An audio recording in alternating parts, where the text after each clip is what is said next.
वंदे लोक तिलकं सात्वत वार्ता विभूषणं अमर कृत्युत्सारणं प्रबुद्धं लोक जीवनं प्रणय प्रमत्त याग दीपनं वंदे जीवन जीवनं सत्पुरुषं। জয়গুরু, আমরা এখন আমাদের পরম কাঙ্ক্ষিত সেশনে চলে যাব। আমরা একটু সময় থেকে একটু পিছিয়েও আছি। আজকে দাদা আমাদের সঙ্গে যুক্ত হয়েছেন শ্রদ্ধেয় ধৃতিমান সিং, সহপ্রতি ঋত্বিক, ঠাকুর বাংলা, দেওঘর থেকে। আমাদের সকলেরই অনেক সুপরিচিত কাছের মানুষ। আমরা দাদার কাছ থেকে আজকে একটু বিষয় ভিত্তিক ইষ্ট প্রসঙ্গ শুনবো, গতানুগতিক নিয়মের বাইরে। দাদা, আমরা তার কাছে দুটো মানে পর্ব নিবেদন করব। যিনি দয়া করে যদি উনি দুটো পর্বেই যদি সুযোগ পান তাহলে আমাদেরকে একটু বিস্তারিত ইষ্ট প্রসঙ্গ করবেন। আমরা যে বিষয় নির্ধারণ করেছি, আমি এই পর্যায়ে শুধু প্রথম পাঠটুকু দাদার কাছে নিবেদন করতে চাই যে দাদা, বহুনুষ্ঠিকের হৃদয়ে প্রেম ভক্তির স্থান নেই। দাদা, আপনি যদি শুরু করেন আপনার ইষ্ট প্রসঙ্গ এই বিষয় ভিত্তিক আমাদের কাছে একটু নিবেদন করেন, আমরা খুব কৃতজ্ঞ হব। জয়গুরু। দাদা আমাদের সঙ্গে যুক্ত আছেন? সবাইকে জয়গুরু। আজকে আমাদের এই সান্ধ্যকালীন উপস্থিত আছেন যারা সৎসঙ্গে, তো অনন্তজ্যোতি, তুমি এমন একটা কথা রাখলে, আমি জানি না সময়ের তো একটা সীমা আছে, তবে আমাদের এই সীমা ভাঙার একটা বদভ্যাসও আছে, আমাদের না। তো এনিওয়ে, আমি চেষ্টা করব, তবে দুটি পর্ব হবে কি হবে না সেই কথা দিতে পারছি না। তবে একটা কথা দিতে পারি যে সুযোগ সুবিধা হলে যখনই সেবায় লাগতে পারবো ধন্য মনে করব, এবার না হলে আরেকবার। তবে এই একটা এমন একটা সাবজেক্ট তুমি সামনে রেখেছো, যেটা মানে কি বলবো, আর আমার সবসময় মনে হয় যে এগুলো তো একটা বাহানা। আমি এই বাহানাগুলো খুঁজি, কারণ একটা সূত্র ধরলে সবকিছু আসে, এভরিথিং। ঠাকুর যেরকম বললেন না, যে একটা কথা, একটা বাণী যদি মানুষ ঠিক ঠিক পালন করে তাহলে দেখা যাবে ওই ল্যাজ ধরে মানে সিকুয়েন্সিয়ালি সব কিছু আস্তে আস্তে আস্তে আস্তে এসে যায়। তো ঠাকুরেরও তাই, ওই এক থেকেই তো সেই বহু, তো ওই একটা ধরে নিলে বহু অটোমেটিক্যালি সব এসে যায়। তো সেই সূত্রটা ধরার জন্য আমি ভাবি যে সেই সূত্রটা কি হবে, আর নিজে সাহস পাই না। আমি যদি কোনো সূত্র ধরে এগোনোর চেষ্টা করি, জানি না সবসময় হয়ে ওঠে না। তবে এই আপনাদের মাধ্যমে যদি কোনো সূত্র আসে, তখন একটা নিজে, যে ব্যাপারটা অনেকটা এরকম, নিজের খেয়াল মানুষ নিজে রাখতে পারে না, অন্যের খেয়াল রাখতে পারে কিন্তু। তো এরকম একটা ব্যাপার, ওই যে নিজের ওষুধ ঠিক ঠিক টাইমলি খাওয়া হয় না, কিন্তু আরেকজনের অসুখ বিসুখে রেসপন্সিবিলিটিটা ঠিক পালন করে মানুষ, কিন্তু নিজের বেলাটা একটু অবহেলা। তো ওই রকমই অনেকটা ব্যাপারটা আর কি। তো এনিওয়ে, আমি এখন একটা এগুলো তো পেলাম কি, তবে এখন যে একটা গান শুনছিলাম, সেই কি যেন লাইন, সেই কথাটা যে তুমি যেমন করে চালাতে চাও চলতে পারি না।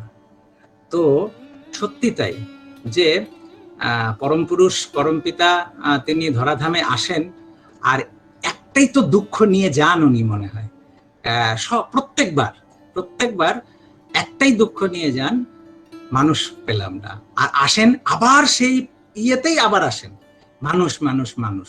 আর সেই যতটুকু যা স্পর্শে হয়ে ওঠে, আমরা সবাই হয়ে উঠি বা হয়ে ওঠার পথে চলার একটা সুযোগ ঘটে, কিন্তু সত্যিকারের কি তিনি তৃপ্তি পেয়ে যান?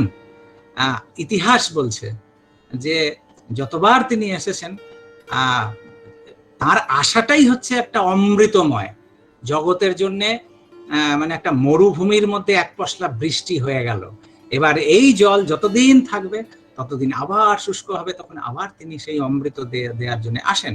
তার আশাটাই হচ্ছে অমৃতময় সেই বর্ষণ। বাট আমার একটা এই গানটাতে, আমি শুনছিলাম গানটা, শুনে শুনে আমার মনে হচ্ছে, তো আমার আর একটা গানের কথা মনে পড়লো, সেই সুকবি বাংলার রজনীকান্তের, কি আমি অকৃতি অধম বলেও তো কিছু কম করে মোরে দাওনি, যা দিয়েছ তারই অযোগ্য ভাবিয়া কেড়েও তো কিছু নাওনি। তো এই যে তার যে দান, সবকিছুই তো তারই দান। ছেড়ে দিলাম খাওয়া দাওয়া, এইসব ছেড়ে দিলাম, জীবনটা, এই যে প্রাণ, এই যে প্রাণের স্পন্দন, এটাই তো তার দান। ওই কবির ওই কথাতে আমার একটা স্ট্যানজা ভীষণ স্ট্রাইকিং মনে হয়, আর আমার মনে হয় যেন ওইটাই সবকিছু। ওই কথায় এক একটা হয় না যে মনে দাগ টেনে যায় এক একটা কথা। তো এই যে ব্যথাটা, যে তুমি যেমন করে চালাতে চাও চলতে পারি না, এই যে একটা বেদনা, এই যে একটা কষ্ট, এই কষ্টটাই তো আরো আরো করে তন্মুখী করে দেয়। কেননা মিলনের আনন্দের চাইতে আমার মনে হয় বিরহের যে একটা তীব্রতা অনেক বেশি হয়। তো সেই বেদনাই সবাই আমরা জীবনে, আর পরমপিতাও দেখবেন নানা রকম ভাবে আমাদের জীবনে ছোট ছোট বেদনাগুলো, কষ্টগুলো, আমরা ভাবি কি যে ওরে বাবা ঠাকুর ধরে তো আরো কষ্ট বেড়ে গেল, আরো বেদনা বেড়ে গেল। আমরা ভুলে যাই যে এই বেদনাটাই তন্মুখী করাতে আরো বেশি সাহায্য করে। আর তিনি তো চতুর চূড়ামণি, সে এরকম ভাবেই আমাদেরকে এগিয়ে নিয়ে যান সেই অমৃত পথে, সেই অমৃতের দিকে, ইমর্টালিটির দিকে। তো ওই রজনীকান্তের ওই কথাতেই একটা আছে যে আমি ছুটিয়া বেড়াই না জানি কোন পিয়া আসে, আমি ছুটিয়া বেড়াই জানি না কোন আসে, সুধা পান করে মরিগো পিয়াসে। সবকিছুই তো আহরণ, এই ধন দৌলত, খাওয়া দাওয়া, বউ বাচ্চা, এই সব কিছু যে আহরণ করছে, ছুটছি এই সব কিছুর জন্যই তো ছুটছে মানুষ। তো এই কিছুর জন্য ভাবে এছাড়া আর কি, এটার জন্যই তো কর্ম করা। তো বলছেন যে আমি ছুটিয়া বেড়াই জানি না কি আসে, সুধা পান করে ভাবি এটাই অমৃত। একটা ভালো চাকরি পেয়ে গেলাম, অমৃত। ভালো বউ পেয়ে গেলাম, অমৃত। ভালো বাচ্চা পেয়ে গেলাম, অমৃত। ভালো একটা বিজনেস হয়ে গেল, অমৃত। রোগ মুক্তি হয়তো কোনো কারণে হয়ে গেলাম, ভাবলাম অমৃত। এই এক একটা স্টেপে এক একটা জিনিস আমরা ছুটি পাই, আহরণ করি, আর ভাবি এটাই অমৃত। তো সুধা পান করে তার পরের মুহূর্তেই এই যেই ভাবলাম অমৃত, কিছুক্ষণ পর আর একটা এসে কপালে জুটে, তখন আবার হাহাকার করে আবার তখন দেখছি যে যেটা ভাবছি অমৃত পান করছি, কিন্তু পিয়াস তো আর মেটে না, তৃষ্ণা তো আর যায় না, সেই তৃষ্ণা তো অবিরাম রয়েই যাচ্ছে আর ছুটেই চলেছে। তো আমি ছুটিয়া বেড়াই জানি না কোন আসে, সুধা পান করে মরিগো পিয়াসে, তবু যাহা চাই সকলই পেয়েছি। যা যা আমি চাই সবকিছু আহরণ করি, সবকিছু পেয়েছি, তুমি তো কিছুই পাওনি। এই যে বেদনা, যে ওই যেমন করে চালাতে চাও চলতে পারি না, এই কথাতেই একটা কথা আমার মনে পড়ে, যেমন করে পেতে চাও দিতে পারি না। তুমি যেমন করে আমাকে পেতে চাও আমি কি তোমাকে দিতে পেরেছি আমাকে তেমন ভাবে? এই যে বেদনা, আমার মনে হয় প্রত্যেকের আমাদের ভেতরে সুখের মানুষ ছোটে, সুখের জন্য, ভালো আনন্দের জন্য। আমার মনে হয় যে আমরা যারা ঠাকুরকে নিয়ে আছি, চুলোয় যাক সেই সুখ আর আনন্দ আমাদের জীবনে, এই বেদনাটাই যেন চরম হয়ে ওঠে, যাতে এই বেদনাটা তন্মুখী হতে আমাদের সাহায্য করে, তার দিকে আমাদের সাহায্য করে। এনিওয়ে, এই কথাটা তো আমি জানি কথাটা যে আজকে ট্যাগলাইনটা যেটা বহুনৈষ্ঠিক হৃদয়ের, তো সেই প্রেম, সেটাই তো প্রেম। এই তন্মুখী মানে সেই ভালোবাসাটা কি করে আমাদের ভেতরে জাগ্রত হয়। তো আমার একটা কথা মনে হয়, ঠাকুরের একটা বলতেন ঠাকুর, যে এই কথা প্রসঙ্গে ঠাকুর বলছেন এই অবতার টবতার এই কথাটা আমার ভালো লাগে না। আমরা তো তাই করি না, আমরা ঠাকুরকে ভগবান, ঈশ্বর, অবতার, পুরুষ, এইগুলো আবার প্রমাণিত করার জন্য আবার যুদ্ধও চলে, নানা রকমের যুক্তি তর্ক দিয়ে সব আমরা করার চেষ্টা করি। ঠাকুর কি বলছেন, এইটাই কথা, যে আমরা কি চাই তিনি কি চান। তখন ঠাকুর বলছেন আমার এই অবতার কথাটা তো ভালো লাগে না, আমাকে অবতার বলা সেদিনই সাজবে যেদিন তোমরা প্রত্যেকে অবতার হয়ে উঠবে। একেবারে চুলের ডগা থেকে পায়ের বুড়ো আঙুল পর্যন্ত আমান। রামকৃষ্ণ ঠাকুর, চৈতন্যদেব প্রভৃতিকে যে লোকে অবতার বলে, আমার মনে হয় যেন টন্ট করে, ঠাট্টা করে। নিজেরা তাদের স্বার্থ প্রতিষ্ঠায় কিছু না করে, তাদের ঈপ্সিত পথে না চলে, বরং উল্টো পথে চলে মুখে মুখে শুধু অবতার বলা। অবতার কথাটা যেন হয়ে দাঁড়িয়েছে আজকালকার রসগোল্লার মতো, মর্যাদা কমে গেছে। আগের রসগোল্লা তো খাসনি, সেই জন্যে আমি কই, ঠাকুর বলছেন, সেই জন্যে আমি কই যে অবতার কথা আমি ব্যবহার করি না, ইউজ করিনি। আমি কি করেছি? আমি বলেছি প্রিয় পরম। এই যে কথাটা ঠাকুর বললেন যে আমাদের জন্য তিনি কি, আমাদের জন্য লাগে না ঈশ্বর, লাগে না অবতার পুরুষ, লাগে না সেই সর্বশক্তিমান, দরকার নেই। ঠাকুরের কি চাহিদা দেখেন, আমরা কিরম ভাবে পেতে চাই, আর তিনি কি চাইছেন। তিনি বলছেন প্রিয় পরম। প্রিয় পরম মানে আমার জীবনের পরম প্রিয়, মানে এর চেয়ে প্রিয় আর কিছু হতে পারে না। এই কথাতে ঠাকুরের একটা ছোট্ট আশিস বানিয়েছে। ঠাকুর বলছেন প্রিয় পরমই জগতের আলো, যে তাতে অনুগতি সম্পন্ন সে অন্ধকারে চলবে না কখনো, বরং জীবন আলোর অধিকারী হবে। ঠাকুর বলছেন প্রিয় পরমই জগতের আলো, যে তাতে অনুগতি সম্পন্ন সে অন্ধকারে চলবে না কখনো, বরং জীবন আলোর অধিকারী হবে। একটা ছোট্ট ঘটনা প্রসঙ্গ, ব্রজগোপাল দত্ত রায়ের স্ত্রী প্রিয়লতা দত্ত মা, তারই লেখনী থেকে পাওয়া, তার জীবনের ঘটনা। তিনি সেই একবার কোনো কালে তার খুব মন খারাপ হয়েছে, সাংসারিক যা হয়, টানাপোড়েন, এদিক ওদিক, অনেক রকমের অভিমান, এইসব কিছু অনেক কিছুই ঘটে সংসার জীবনে, পারিপার্শ্বিক সবকিছু নিয়ে। এটা নিয়ে খুব বেদনা, খুব খারাপ। তো সেটাই নিয়ে এসে ঠাকুরের কাছে তার মনোকষ্ট সেটা ব্যক্ত করেছেন। ঠাকুর বলছেন যে কথাটা আমি সেইটুকু জাস্ট বলবো। ঠাকুর বলছেন তাকে ইষ্ট হলেন তোমার বেশরিক পরমাত্মীয়। ইষ্ট হলেন তোমার বেশরিক পরমাত্মীয়। তখন উনি, সেই প্রিয়লতা মা, জানতে চাইলেন ঠাকুর এর অর্থটা কি, এই বেশরিক পরমাত্মীয় এর অর্থটা কি। ঠাকুর বললেন ইষ্ট হলেন তোমার সব আত্মীয়ের মধ্যে, অর্থাৎ তোমার নিজের বলতে যা বোঝো সেই সবের মধ্যে শ্রেষ্ঠ এবং প্রথম, তাই তিনি পরমাত্মীয়। তোমার নিজের বলতে যা বোঝো সেই সবের মধ্যে শ্রেষ্ঠ এবং প্রথম আত্মীয়, তাই তিনি পরমাত্মীয়। আর সেকেন্ড লাইনটা ভীষণ ইম্পর্টেন্ট।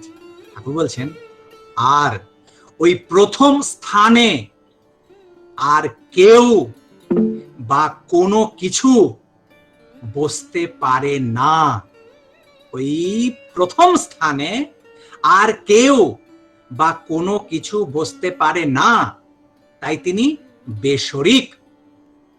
তিনি পরমাত্মীয় বলে তার সবকিছুই, অর্থাৎ তোমার পরিবার পরিজন পরিবেশ, তোমার ছেলে পুলে, এমনকি তোমার নিজের জীবন, সবই তোমার আত্মীয়।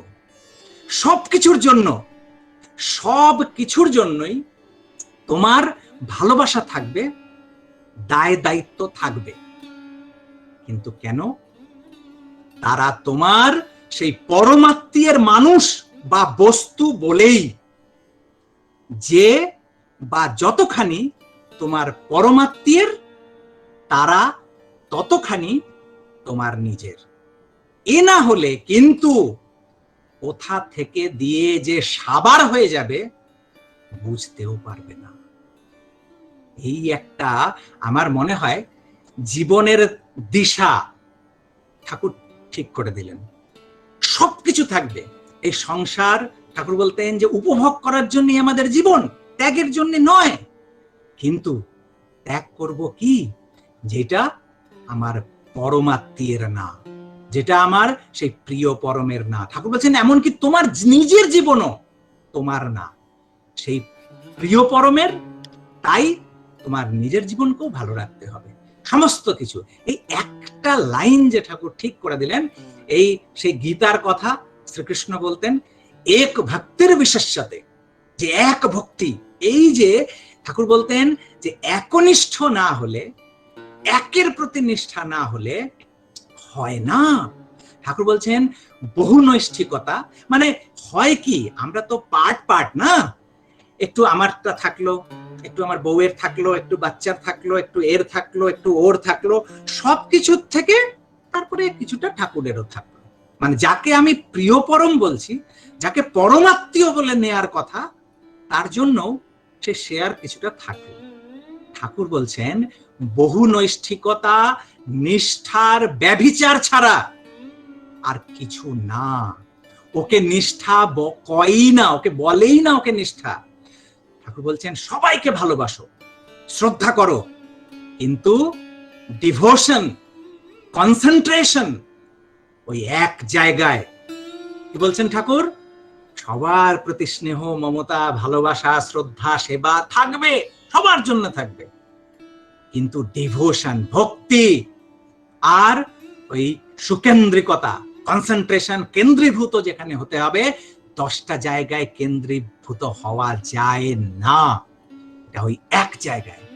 ঠাকুর বলছেন একটা এই টার্ম আমি কোথাও পাইনি, অ্যাটলিস্ট আমি জানি না, থাকতে পারে, ট্রাফিক লাভ। ঠাকুর বলছেন ট্রাফিক লাভ ভালো না, ব্যবসাদারি ভালোবাসা ভালো না। এতেও আমার যেরকম প্রশ্ন তাই হয়েছিল। তখন জিজ্ঞেস করলেন একজন যে ঠাকুর এই ট্রাফিক লাভ মানে কি? তখন ঠাকুর বলছেন যেমন ধরো একজন স্বার্থ বাগাবার আশায় বহু সাধুর কাছে যাচ্ছে, খুব ভক্তি দেখাচ্ছে, কিন্তু কাউকে অনুসরণ করে না, এই হচ্ছে ট্রাফিক লাভ। তো এই প্রসঙ্গে, এই বহু নৈষ্ঠিকতা প্রসঙ্গে ঠাকুরের একটা বাণী আছে। আমার মনে হয় এই বাণীটা যদি একবার আমরা দেখি তো অনেক ছোট ছোট ছোট ছোট পয়েন্ট আছে এই বাণীটায়। ঠাকুর বলছেন যে যার নিষ্ঠা যখন দ্বিধা হয়, এই বাইফার্কেটেড হলো, দ্বিত হলো আর কি, দ্বিত। তো এই যার নিষ্ঠা দ্বিধা হয়, যখন দ্বিধা হয় কিংবা বহুধায় পর্যবসিত হয়, ভ্রান্তি মুগ্ধ বোধ ও বিবেকে তমসাশ্রিত বোধি তৎপরতায় যেদিকে ঢলে পড়ে, তেমনি রূপ ও রকম নিয়ে তখন সেই তালেই সে নেচে বেড়ায়। মানে দ্বিধা বিভক্ত, যখন যেটাতে পড়ছে সেদিকেই ঢলে পড়ে আর সেই তালেই তখন নাচছে। আর বলছেন ঠাকুর যে আবার অন্য কিছুর সংঘাত পেলে সেই ভোল তার বদলে গিয়ে অন্য রকমে আবার পর্যবসিত হয়।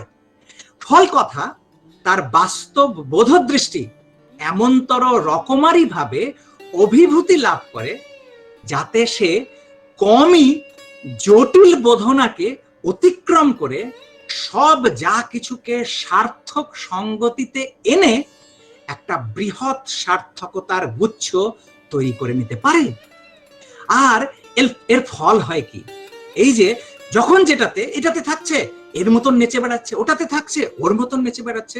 এই কারণে কি হয়, যখন কমপ্লেক্স একটা লাইফে কোনো একটা সিচুয়েশন আমাদের সামনে আসে, কন্ডিশন আসে কমপ্লিকেটেড, তখন সেই জটিল কন্ডিশনে সেটাকে সলিউশন দিয়ে সমাধিস্থ হয়ে সেটা যে একটা পথ নিয়ে বের করবে পারে না সে সার্থকতা দিতে সেই অবস্থায়। আর তখন হয় কি, ঠাকুর বলছেন ওতেই সে হাবুডুবু খেয়ে বিধ্বস্তির বিলোল বিপাকে পড়ে জীবন আবেগের উৎসেচনী অনুবেদনায় বিতৃষ্ণ হয়ে ওঠে। সে এগুতে চায় না কিছুতেই, আর এগুলেও সে এক বিষয়ে নানা রকমেরই অনর্থতার সৃষ্টি করে একটা জরাপটকা পাকিয়ে নিজে হয়তো অন্যকেও নিয়ে আটকে পড়ে। আর অদ্ভুত ব্যাপারটা হচ্ছে ঠাকুর বলছেন যে আর এমনতর দুর্দশাকেও একটা দুর্দশা বলে ভাবতে পারে কমই। মানে এটা যে একটা ক্যাটাস্ট্রফে, এটা যে একটা ডিস্ট্রেস, এটা যে একটা জীবনের কত বড় একটা বিড়ম্বনা, সেটাও ধরতে পারে না। এই বেশ ভালো আছি বলে সেটার মধ্যেই মেতে থাকে। আর ঠাকুর বলছেন তার চিন্তায়, করে, কর্মে কোনো একটা জিনিসকে যে একটা শেপে নিয়ে আসবে, সেটা তার কাছে দুরূহই হয়ে ওঠে। আনুগত্য ও কৃতি সম্বেগ এমনতর বিধ্বস্ত হয়ে ওঠে।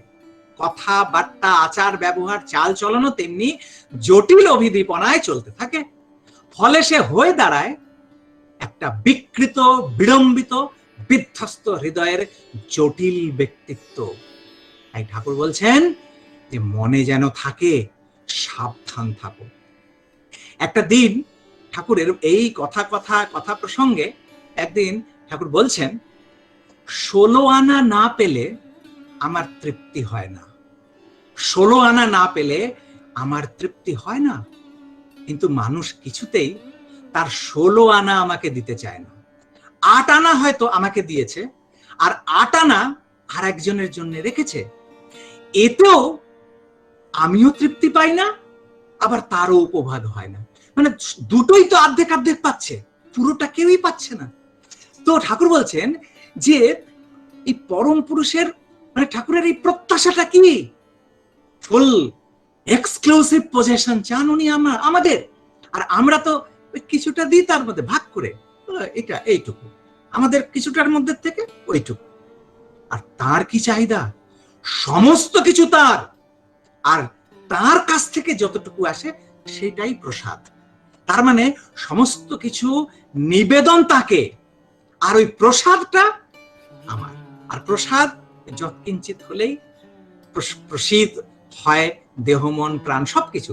তো এই যে একটা আছে কথা যে যার প্রতি ঠাকুরেরই একটা বাণী এই নিষ্ঠা নিয়ে, এটা নিয়ে বলছেন যে যার প্রতি তোমার যত আনুগত্য থাক না কেন, এটাও খুব ইম্পর্টেন্ট কথা ঠাকুরের। বলছেন যার প্রতি, ঠাকুর বলছেন তোমার যত আনুগত্য থাক না কেন, এবং তিনি যত বড় মহাপুরুষই হন না কেন, যদি সেই আনুগত্য পুরুষোত্তমে উদ্ভিন্ন না হয়ে ওঠে, অনীতি উপাসনার ভিতর দিয়ে তা বন্ধা, কিন্তু সেটা হচ্ছে স্টেরাইল, ব্যারন, কোনো ফল দেবে না। যে কোনো যত বড় মহাপুরুষ হন না কেন, তিনি যত মহান ব্যক্তিত্বই হন না কেন, কিন্তু সেই আনুগত্য যদি পুরুষোত্তমে সার্থক না হলো, তাহলে কি হবে? ফল ওই বন্ধা, ব্যারেন।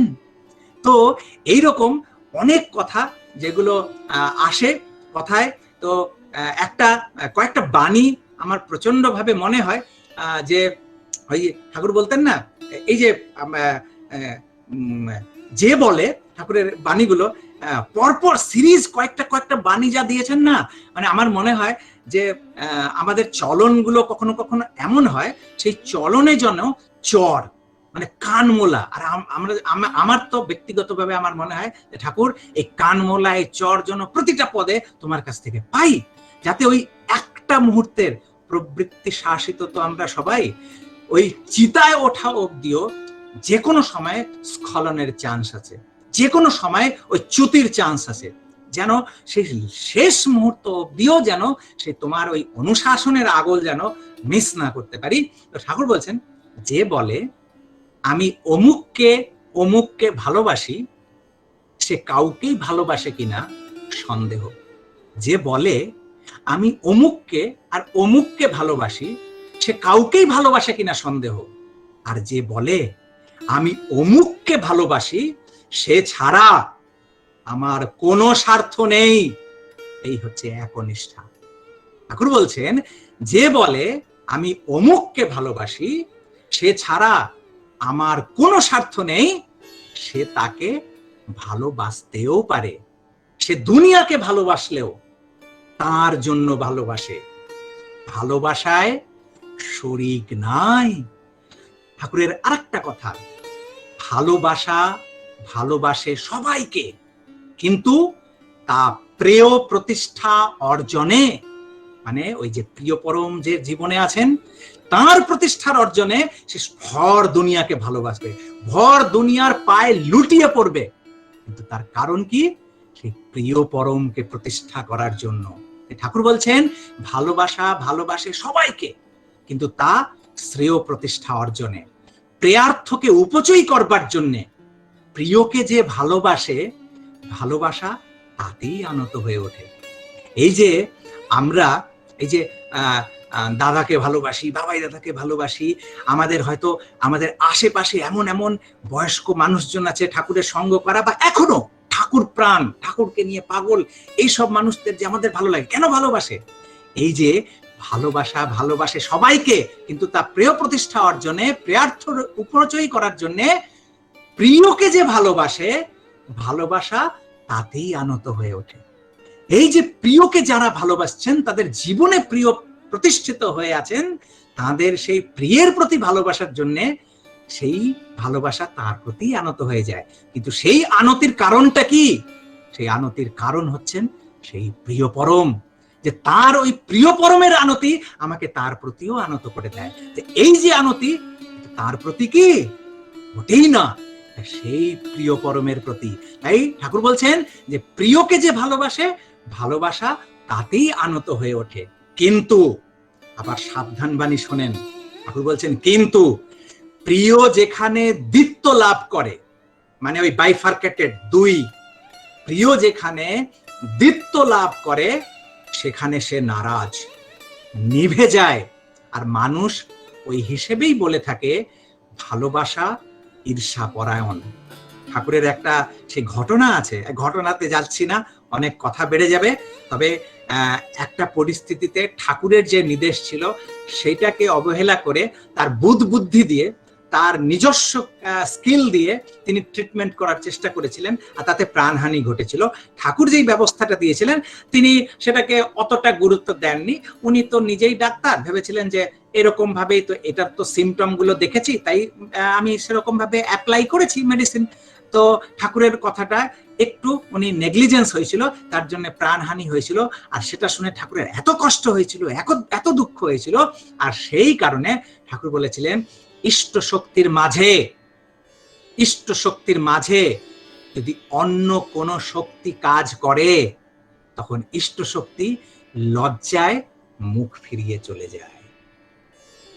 এই কথাটা, এই যে লজ্জায় মুখ ফিরিয়ে চলে যায়, এতে আমার একটা ঘটনা মনে পড়ল।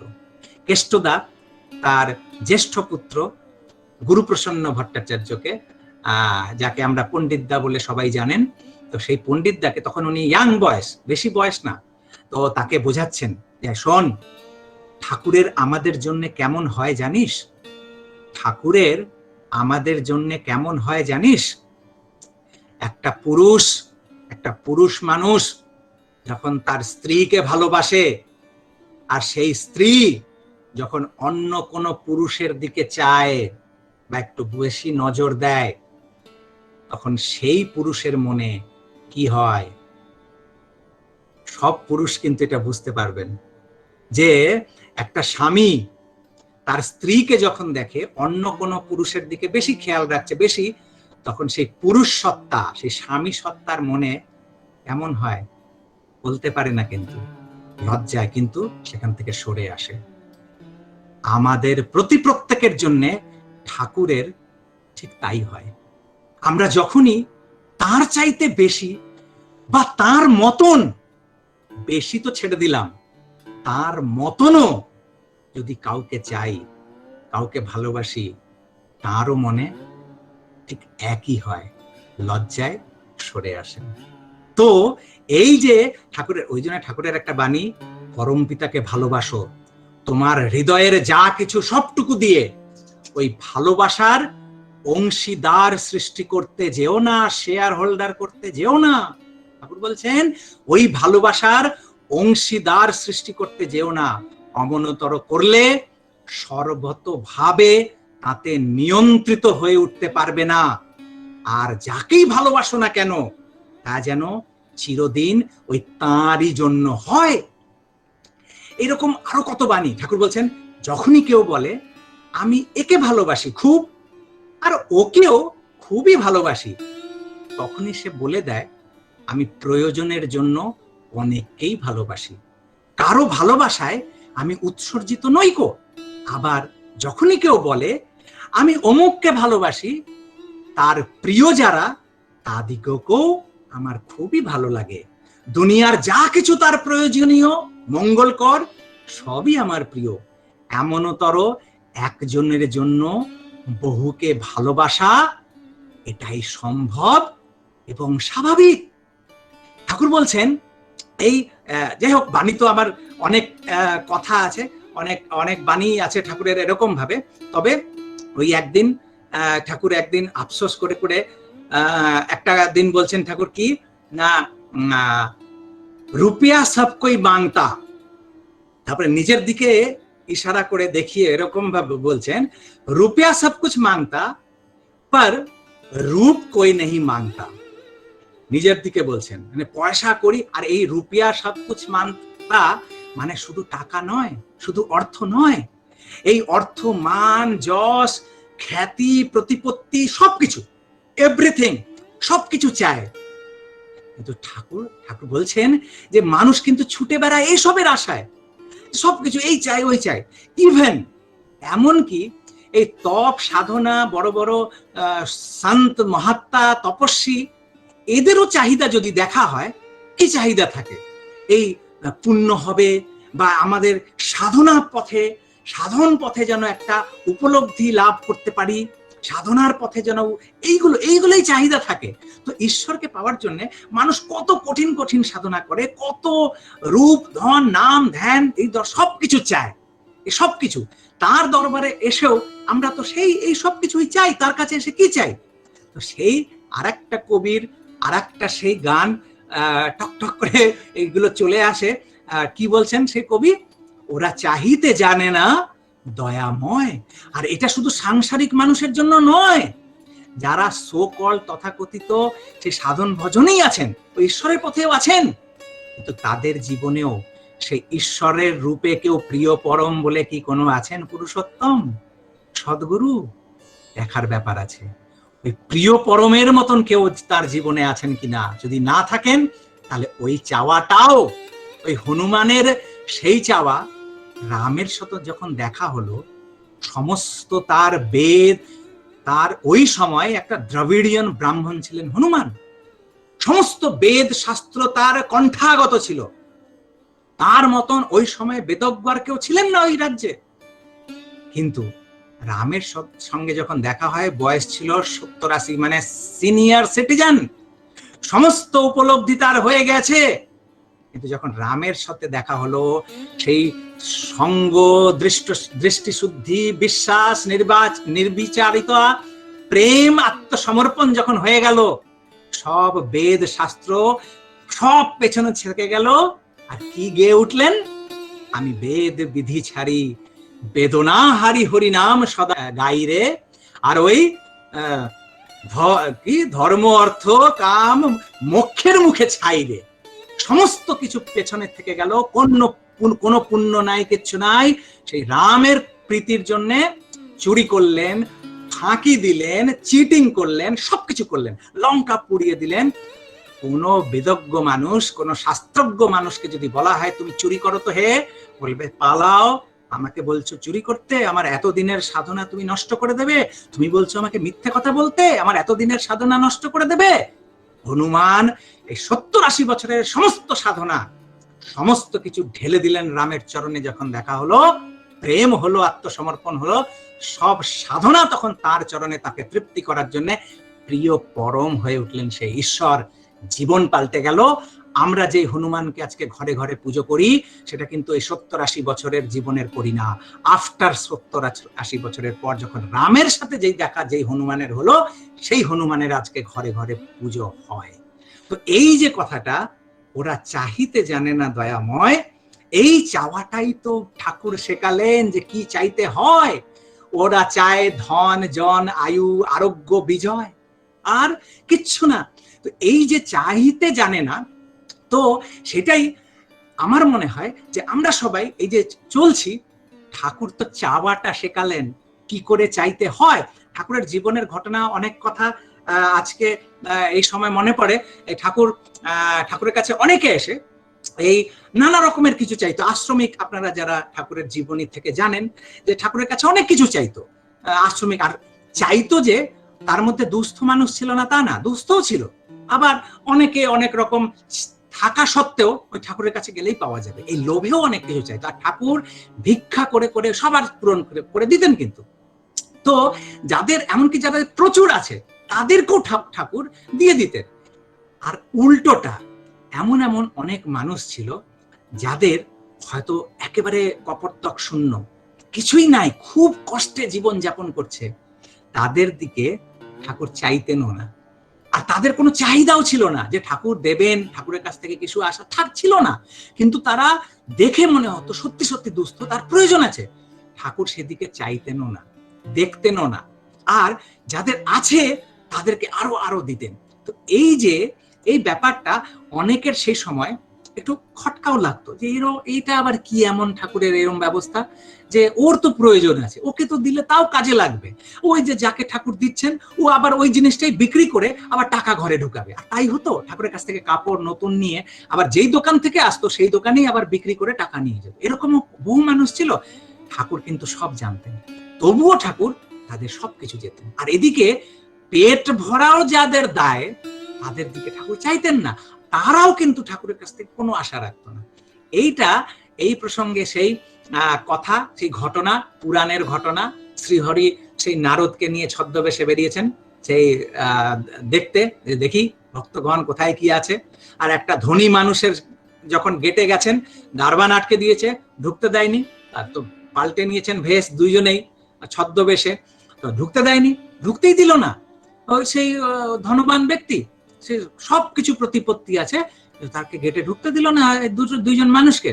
তখন বেরিয়ে সেখান থেকে সরে এসে শ্রীহরি বললেন ওই ধনবান ব্যক্তির দিকে, ওই ঘরের দিকে তাকিয়ে, কি তোমার বিষয় সম্পদ আরো বাড়ুক, আরো আরো অনেক হোক, বেড়ে যাক, এই বলে আশীর্বাদ করে বেরিয়ে আসলেন। তারপরেই একটা দরিদ্র ব্রাহ্মণ, তার একটা মাত্র গরু ছিল কোন রকমে, সেই জায়গায় উপস্থিত হলেন। সেই ব্রাহ্মণটা তো তাদের দুইজনকে বসিয়ে, যে অতিথি আসছেন, ওই দুধ দিয়ে, গরুর দুধ নিয়ে এসে কোনো সব রকম ভাবে যতটুকু সাকুল্য ছিল সেগুলো দিয়ে পরিচর্যা করলেন, অতিথিদেরকে আদর আপ্যায়ন সব করলেন।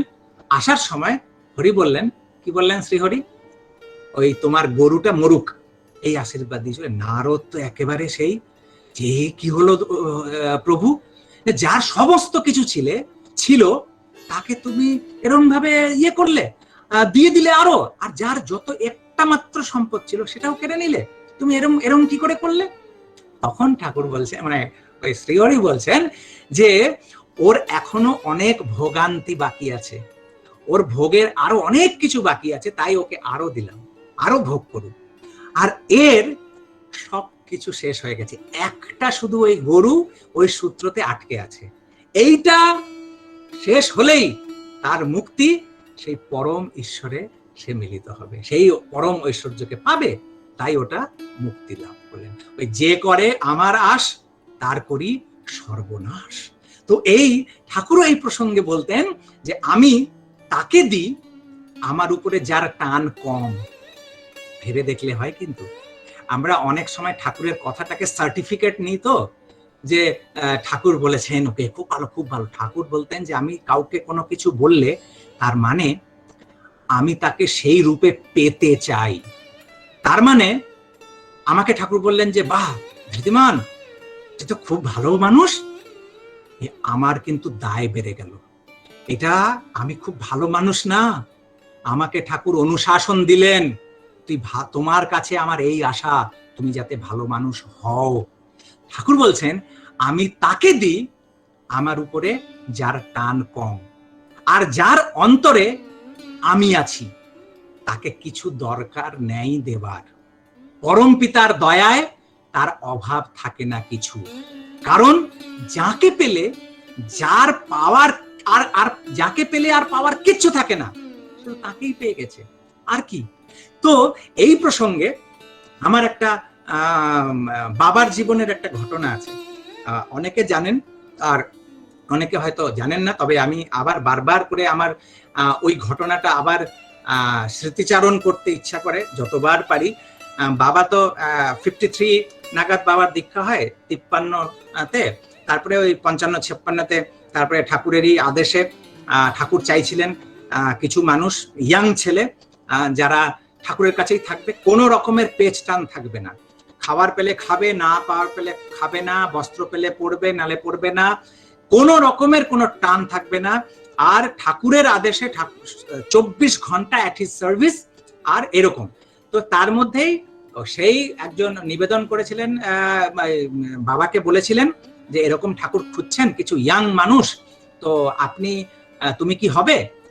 বাবা বলেছিলেন যে আমার তো মনে হচ্ছে আমার জন্যই ঠাকুর এই আদেশ দিয়েছেন যে একদম হব, আর আমার ঠাকুমাও রাজি হয়ে গেছিলেন। যাই হোক, বাড়ির থেকে কিচ্ছু নেওয়া যাবে না, ওই শ্রীচরণেই থাকতেন, ঠাকুরের ঘরেই শেষ মহাপ্রয়াণ অবধি বাবা, সেই বাবা ঠাকুরের ঘরেই নিচে বিছানা থাকতো, চৌকির নিচে, ওখানে ঘুমাতেন। 24 ঘন্টা ঠাকুর যখন ভোগে যেতেন বা ঘুমাতেন তখন তার নিজের কর্মাদি করতেন, বাদ বাকি সময় অতন্দ্র ওইখানেই তার সেবায় তিনি যা আদেশ করবেন সেরকম হবে। ঠাকুর মাঝে মাঝে ভিক্ষাও করাতেন, কোনো জিনিস লাগবে, শতরঞ্জি বা এরকম হ্যান ত্যান, এর জন্য ওর জন্য, তার জন্য ভিক্ষা করাতেন, বাবা এসব সংগ্রহ করে করে দিতেন। এই সব ছিল, এমনকি ইষ্টবৃত্তিও ঠাকুর বাবাকে ভিক্ষা করে করতে হতো, কারণ বাড়ির থেকে কিছু নেওয়া যাবে না। ওই ঠাকুরের এটাই পছন্দ, এই যে কষ্ট করে ঠাকুর এরকম ভাবে।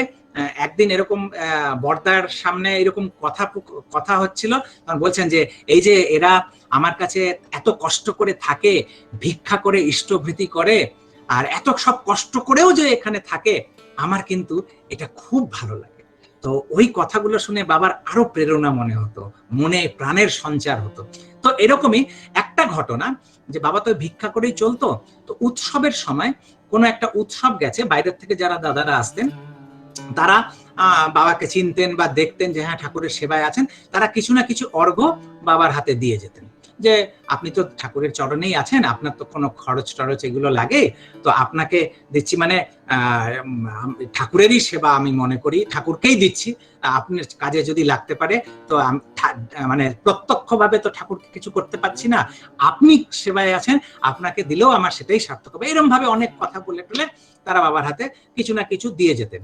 কোনো একটা উৎসব শেষ হয়েছে, আর তখনকার দিনে এই 5 টাকা, 10 টাকা, 2 টাকা, 1 টাকা, এটা আমার মনে হয় যে ওই 63-64 সালের কথা, 62-63 এরকম সালের কথা। তো সেই সময় 4 টাকা 5 টাকা মানে এটা অনেক, তো এরকম ভাবে দিয়ে যেতেন। তো ওই কোনো একটা উৎসব গেছে, আর সেই সময় বাবার হাতে বেশ কিছু টাকা হয়ে গেছে, মানে ওই 80-90 টাকার মতন হয়ে গেছে।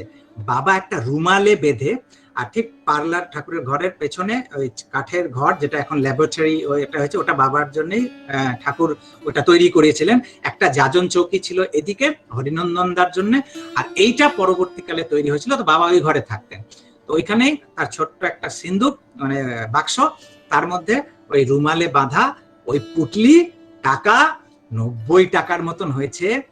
বাবার কি আনন্দ, মানে একটা ভাবেন, একটা মানুষের এই দুস্থ জীবন, ভিক্ষা করে চলছে, কখনো কখনো ইষ্টভৃতিতেও দেরি হয়ে যেত, যে ভিক্ষা করা হয়নি, ঠাকুরের সেবাতেই আছেন, বেরোতে পারেননি, তো তারপরে ঠাকুর যে একটুখানি সময় পেলেন, তার মধ্যে আবার এমনি নেওয়া যাবে না, কাউকে না কাউকে কিছু করে, তার জন্য কিছু করা লাগবে, যাকে তাকে চেয়ে নিলেই হবে না। এইগুলো অনেক হার্ড অ্যান্ড কোর রুল ছিল ঠাকুরের সেই সময় অনুশাসনে, যার কাছ থেকে ভিক্ষা চাইবে তার জন্য তোমার জন্য কিছু করা থাকে। তো এইরকম ভাবে অজানা অপরিচিত হঠাৎ গিয়ে নিলাম ভিক্ষা, তাও চলতো না। তো এইরকম অনেক ব্যাপার ছিল, কঠিন ইয়ে। তো এইসবের থেকে একটা নিশ্চিন্ত মানুষের মন, এগুলো কিন্তু আমি বাবার কথা বলছি, আমার তা না, আমার ইন্টারপ্রিটেশন, এটা কেউ মনে করবেন না। তো বাবার জাস্ট ওই ভার্সনটা আমি বলছি। তো বাবা এইভাবে একটা নিশ্চিন্ত ভাব আছে, 90 টাকা, বেশ কিছুদিন মানুষের কাছে হাত পাততে হবে না, সময় মতন ইষ্টভৃতি হয়ে যাবে, ঠাকুরও যদি কিছু চান এর মধ্যে থেকে দিতে পারবো, ভিক্ষা করতে হবে না। একটা ওই যে টেনশন একটা ছিল, সেটা কমে গেছে, নিশ্চিন্ত ভাব, আরাম আছে, মানে অ্যাটেনশন থাকে, তো এই বিশ্রামে চলে গেছেন বাবা। মানে প্র্যাকটিক্যালি যদি বলি, তো ওই বিশ্রামের মুদ্রায় তখন তার চলছে। এই ভাবনা নিয়ে রেখেছেন। উৎসব শেষ হয়ে গেছে, লোকে আস্তে আস্তে খালি হয়ে গেছে, নেই। ওই মনোভাবটা তার হয়েছে, ঠিক ওই মেন্টালিটি নিয়ে ঠাকুরের বাবা এসে ঠাকুরের সামনে এসে দাঁড়িয়েছেন। দাঁড়ানোর সাথে সাথে ঠাকুর বলছেন একটাই কথা, তোমার কাছে কত আছে? বাবা তো বুঝে গেলেন যে ভিক্ষা চাইছেন। ঠাকুর, তোমার কাছে কত আছে? এইবার ঠাকুরের ঠিক ভোগের আগে, দুপুরের ভোগ তার আগে বাবা বুঝে গেছেন যে যতক্ষণ না ওইবার ওটা পুরো হবে ঠাকুর উঠবেন না। কারণ এটা ছিল ঠাকুর একটা কোনো কাজ ভেবে নিলে ওটা যতক্ষণ না পূর্ণ হবে ভোগে যাবেন না। তোমার কাছে কত আছে? তো এটা একটা অদ্ভুত প্রশ্ন বাবার লাগলো। ঠাকুর বলতেন যে এই আমাকে 10 টাকা দিতে পারবি, 20 টাকা দিতে পারবি, 25 টাকা দিতে পারবি, বা আমার জন্য এটা নিয়ে আসতে পারবি, এইটা বলতেন। কত আছে এইটা একটা প্রথম মনে হচ্ছে বাবা। তাই বাবার অবাক লাগলো, তাও বুঝতে পেরেছে যে ভিক্ষাই চাইছেন। তো হঠাৎ করে অবাক হয়েই বাবা জিজ্ঞেস করলেন ঠাকুরকে, আগে আপনার কত লাগবে? ঠাকুর আবার সেই পূর্বের প্রশ্নটাই, তোমার কাছে কত আছে? বাবা বলছেন যে মূর্খের মতো আমি আবারও একই কথা বলে বসলাম, আপনার কত লাগবে? দ্বিতীয়বার। ঠাকুর তৃতীয়বার আবার বলছেন, তোমার কাছে কত আছে? বাবা তখন, মানে বাবার উক্তি বলছি, বাবা বলছেন আমার ভেতরের মধ্যে তো ওই প্রবৃত্তি চোর লুকিয়ে আছে। কি ভাবছে যে ওই যে পুটলিটা, এটা তো একটা মোহের পুটলি, টাকা। ঠাকুর যদি চান কত চাইবেন? 10 টাকা, 5 টাকা, 20 টাকা, 30 টাকা, 50 টাকাও যদি চান, আরো 40 টাকা তো থেকে যাবে সংগ্রহ। মানে যে ঠাকুরকে ওটার থেকে দেবো, আর কিছু তো থেকে যাবে কালকের জন্য বা পরবর্তী আর কিছুর জন্য। এইটা মনের, এটা বাবা নিজেও বুঝতে পারছেন না, কিন্তু এই যে প্রবৃত্তি ভেতর থেকে ওয়ার্ক করছে, এই টেটটা বাবা দুইবারে পান নাই। ঠাকুরের প্রথমবারেই পাওয়ার কথা, ঠাকুরের তো এটাই আশা, কিন্তু বাবা দুইবারে পাননি। 3বারের বার যখন ঠাকুর আবার ওই একই কথা বললেন, তোমার কাছে কত আছে, আবার যেন মনে হলো যে একটা কারেন্ট খায় না, যে শক, আর পুরো বাবা ঘামছেন ওই সময়। তখন বাবার চৈতন্য ফিরে এসছে যে আমি কার সামনে দাঁড়িয়ে আছি। আর তার দৃষ্টি কি সেই অন্তর্ভেদী দৃষ্টি, আমার ঘরে, আমার সেই বাক্সের মধ্যে ওই রুমালে বাঁধা ওই আমার মোহ, আমার ওই প্রবৃত্তির ওই পুটলিটাতে তার দৃষ্টি কি যাচ্ছে না? আর আমি ওটাকে আঁকড়ে ধরে আছি, আর তিনি চাইছেন সেটাকে ছিঁড়ে ফেলে দিতে। এইটা যখনই, আর বাবা গলগল করে ঘামছেন তো, আর যেন ভেতরে একটা কেঁপে উঠলো পুরো হৃদয়টা, যে আমি কার সামনে দাঁড়িয়ে আছি আর কি কথা বলছি। এই ভাবটা যেই বাবার আসলো, সাথে সাথে যেন সম্বিত ফিরে পেয়ে বাবা বলছেন যা আছে নিয়ে আসবো। আর এটা শোনার সাথে সাথে ঠাকুরের শ্রীমুখ একেবারে আনন্দে ভরে গেল, আর মাথাটা এরকম বলে বলছেন সব নিয়ে আসো। বাবা দৌড়ে গেলেন আর ওই রুমালের পুটলিটা পুরো রুমাল সহ তুলে নিয়ে এসে আবার ঠাকুরের দয়ালের সামনে এরকম ভাবে দাঁড়িয়ে আছে। দয়াল ইশারা করলেন, ঠাকুর ইশারা করলেন, এক বৃদ্ধা মা আশ্রমেরই হবেন, তিনি পাশে দাঁড়িয়েছিলেন ওইখানে, বললেন উয়েরে দে। তারপরে ওই বৃদ্ধা মাও নিজের আঁচলটা এরকম খুললেন, রুমালটা নিলেন, আর যা ছিল খুচরো টাকা ফাঁকা যা ছিল সব ঢেলে নিলেন, নিয়ে রুমালটা বাবাকে ফেরত দিয়ে দিলেন। কত টাকা কত লাগবে কোনো প্রসঙ্গ উঠলো না, কোনো কিছু উঠলো না। আর ওইটা দিয়ে ওই বৃদ্ধা মাও প্রণাম করলেন, চলে গেলেন। ঠাকুরও নিশ্চিন্ত, বাবাও নিশ্চিন্ত, ঠাকুরও আনন্দিত, বাবা ফুকুত হয়ে আনন্দিত, রিক্ত হয়ে আনন্দিত। ওই অতটুকু আঁশও থাকতে দিলেন না ঠাকুর, তার চাইতে ভালো লাগার কোনো কিছু থাকতে দিলেন না। বাবা বলছেন যে ওই যে দিয়ে দিলাম, আমার মনে হলো যেন আমার নিঃশ্বাসটা আটকে ছিল, স্বস্তির নিঃশ্বাস, মুক্তির নিঃশ্বাস, যে আমার কি ভেতর থেকে যেন একটা বোঝা, বুক থেকে একটা পাথর যেন নেমে গেল। আমি আবার সেই মানে যেটাকে বলে নগ্ন ভিখারিকে ভিখারি, আর ওতেই আনন্দ, ওতেই মুক্তি। ঠাকুর যেন সবকিছু দিয়ে রিক্ত করে দিলেন। তো এই ঘটনাটা আমার যখনই বাবার ঘটনাটা শুনি, তখন ওই ঠাকুরের ওই একটা বাণী, ঠাকুর বলছেন যার আছে সে আরো পাবে, যার আছে সে আরো পাবে, প্রচুর ভাবে দেওয়া হবে। আর যার নাই, যদি কিছু থাকে, যার নাই যদি কিছু থাকে, তাও নিয়ে নেওয়া হবে। কারণ যারা ঐশ্বর্য সংগ্রাহী চিত্ত, তাদের ওই ঐশ্বর্যই আরোতর করে তোলা হবে যদি তাই চায়। আর যাদের নেই বা অকিঞ্চিৎকর কিছু আছে, চাহিদাই নগণ্য, তাদের তাও কেড়ে নেওয়া হবে প্রিয় পরমে ভরপুর করে তুলতে। ঠাকুর বলছেন আর একটা জায়গায়, তুমি তার জন্য যদি সমস্ত হারাও, সার্থক উৎফুল্ল উদ্দীপনায় জীবন্ত করে তাকে চরিত্রে রকমে বেরকমে শতগুণ তা পাবে। আর নিজের ভোগ ইন্ধনে যদি ওই করো, রকম বেরকমে তা যাবে একটা ফাঁকা, নিরর্থক, ব্যর্থতায়, বেদনাদায়ক, সান্ত্বনাহীন আফসোসে। একবার শ্রী ঠাকুর হাউজার ম্যান্দাকে বলছেন, এই তোর সাথে একটা কথা আছে। আর সেই দিনই হাউজার ম্যান্দা আবার কোথাও একটা যাবেন, মানে ইষ্ট কাজেই, যাজনের কাজেই কোথাও একটা যাবেন, কোন একটা মানে আগের থেকে স্কেজুয়েলড হয়ে আছে প্রোগ্রামটা, যাবেন। আর ঠিক সেই মুহূর্তে ঠাকুর হাউজার ম্যান্দাকে বলছেন, এই তোর সাথে কথা আছে। তো সেই কথাটা ঠাকুরকে তখন তিনি জানাচ্ছেন যে আমার না ওইখানে যাওয়ার আছে, আজকে যাজনের ইয়েতে কাজে যাওয়া আছে। এই কথাটা হাউজার ম্যান্দা ঠাকুরকে বলছেন। ঠাকুর কি বললেন জানেন? ঠাকুর বললেন, তুই আমার চাইতে আমার কাজকে বেশি ভালোবাসিস, তাই না? তুই আমার চাইতে আমার কাজকে বেশি ভালোবাসিস, তাই না? এই যে শ্রী ঠাকুরের ইচ্ছাটা বুঝলেন হাউজার ম্যান্দা, সাথে সাথে প্রোগ্রামটা ক্যান্সেল করে দিলেন। আর ঠাকুরের তাহলে এই যে একটা কথাটা, কখনো কখনো এই চলার পথে আমরা কিন্তু এই ভুল করে বসি। ঠাকুরের চাহিদার সাথে আমাদের চাহিদা এই মিশে যায়। এটা একটা মানে তার চাহিদা মিশে গেলে তো ভালো, যদি তার চাহিদাই আমার চাহিদা হয়ে উঠলো, নো প্রবলেম, বেঁচে গেলাম।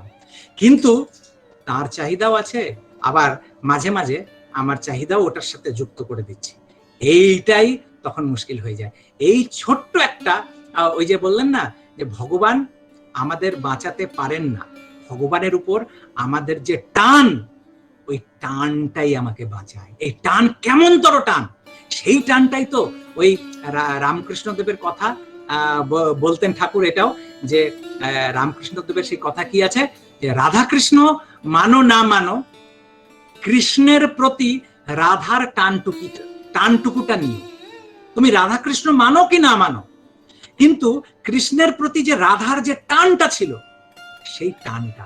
আর ঠাকুর বলতেন তিনটে টান একত্র হলে ভগবানকে পাওয়া যায়, ঈশ্বরকে পাওয়া যায়। সে তিনটে টান কি? সতী নারীর প্রতি, সতী নারীর নিজের স্বামীর প্রতি টান, বিষয়ের প্রতি টান, এবং মায়ের তার ছেলের প্রতি টান। এই তিনটে টান একত্র যখন হয়, তখন সেই ঈশ্বরকে পাওয়া যায়। আর এই কারণে কিছু কিছু কথা আছে না, কাঁটা দেওয়া। ওই যে বললাম যে প্রতিটা মুহূর্তে ঠাকুর যেন চড় খেতে থাকি তোমার কাছ থেকে, কানমোলা খেতে থাকি, যেন এতটুকু গাফিলতি, এতটুকু কম্প্রোমাইজ যেন না হতে পারে জীবনে। কেননা I am always ready to compromise, I am always ready to deviate. সবসময় আমরা রেডি আছি কম্প্রোমাইজ, আপোষ রাখা করতে তোমার সাথে। সেই জন্য তোমার চড় আর এই কানমোলা আর সব রকমের কষ্ট, বেদনা, সাফারিংস যেন জীবনে ভরে থাকে, যাতে ওইটুকু কম্প্রোমাইজ না হয়। কারণ এই যে ঠাকুরের কথা, ঠাকুর বলছেন এখানে যারা আছে তারা সবাই যে আমাকে ভালোবেসেই আছে, তা মনে করবেন না।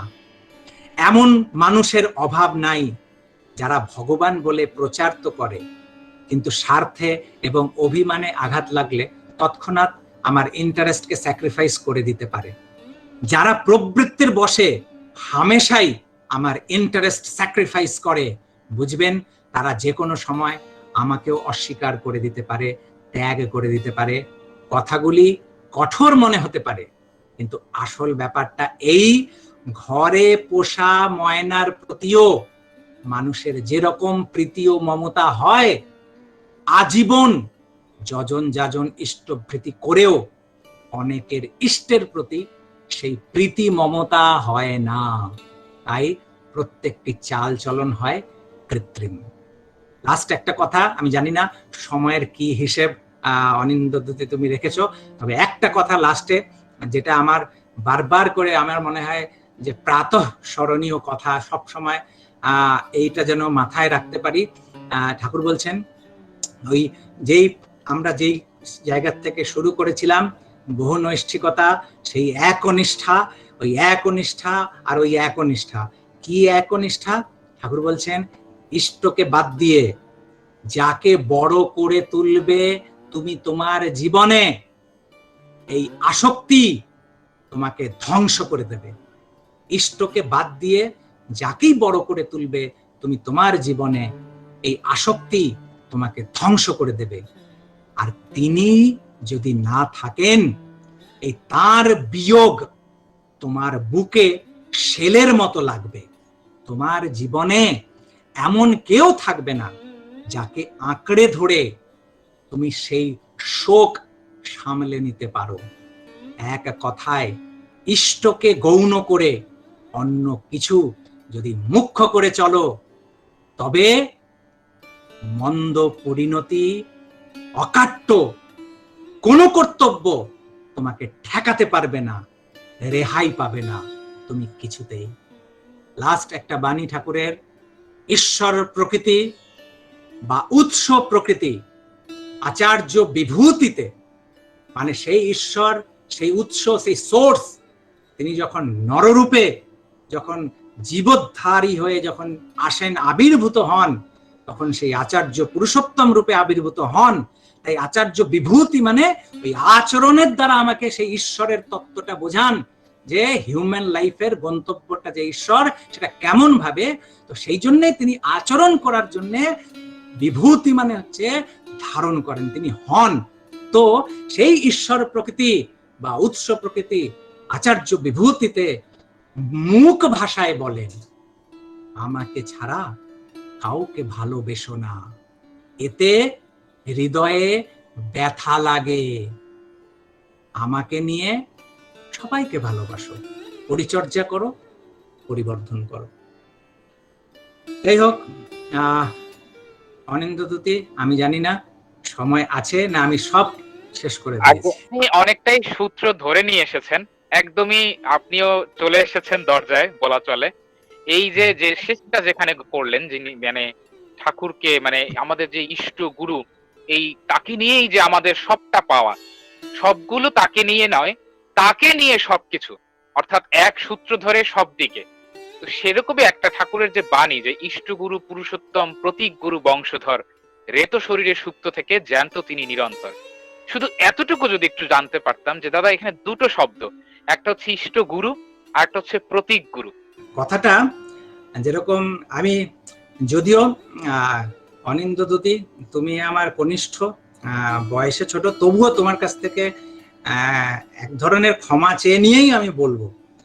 এই যে তুমি প্রশ্নটা যেটা করলে, সেখানেই আমার কথাটা সেখান থেকেই আমি শুরু করব। তুমি বললে প্রতীক গুরু, তো ইষ্ট গুরু তুমি বললে, এই যে বলাটা, এটার মধ্যেই ফাঁকটা থেকে গেছে।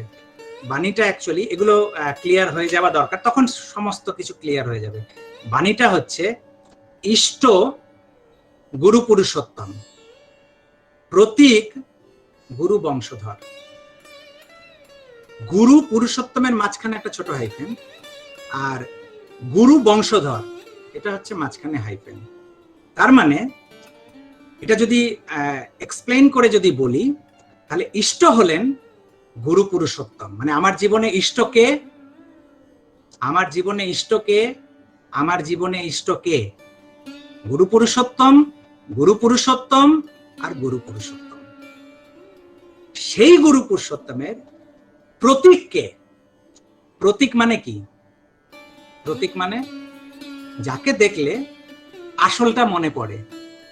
আমার ঘরে একটা তাজমহল আছে, ছোট রেপ্লিকা। ওটা কি তাজমহল? তাজমহলে গিয়ে যে আনন্দটা হয় এই রেপ্লিকায় হবে কি? হবে না। তবে এই রেপ্লিকাটা থাকলে মনে পড়ে তাজমহলটা কেমন, সেই তাজমহলের স্মৃতিটা হয়। তো বাণীটা হচ্ছে ইষ্ট গুরু পুরুষোত্তম, আর প্রতীক কে হয়? প্রতীক গুরু বংশধর। তো গুরু বংশধর মানে সেই পুরুষোত্তমের বংশধর যারা, তারা হচ্ছেন প্রতীক। মানে তাদের দেখলে কাকে মনে পড়ে? এই গুরু পুরুষোত্তমকে মনে পড়ে, তাই তিনি প্রতীক। একটা ছোট্ট কথা বলি, আর সেই জন্য ওই রেত শরীরে সুপ্ত থেকে জ্যান্ত তিনি নিরন্তর, তিনি জ্যান্ত। তিনি কেন নিরন্তর? মানে ওই প্রতীক দেখলেই আমার তার কথা মনে পড়ে যায়। অলওয়েজ হি ইজ লিভিং, যে ওই প্রতীক দেখলেই তার কথা মনে পড়ে যায়। তাই ওই সুপ্ত, কিন্তু তিনি নিরন্তর জ্যান্ত হয়ে আছেন। ছোট্ট একটা আমার নিজের জীবনের এক্সপিরিয়েন্স বলি। আমি আমার মাতৃহারা হয়েছি। আমার মা যখন চলে গেলেন, আমার ঘরে, এখন তো এইসব উঠে গেছে এখনকার আধুনিক ঘরগুলোতে, তবে ট্রেডিশনাল এখনো অনেক বাড়িতে থাকে আলনা।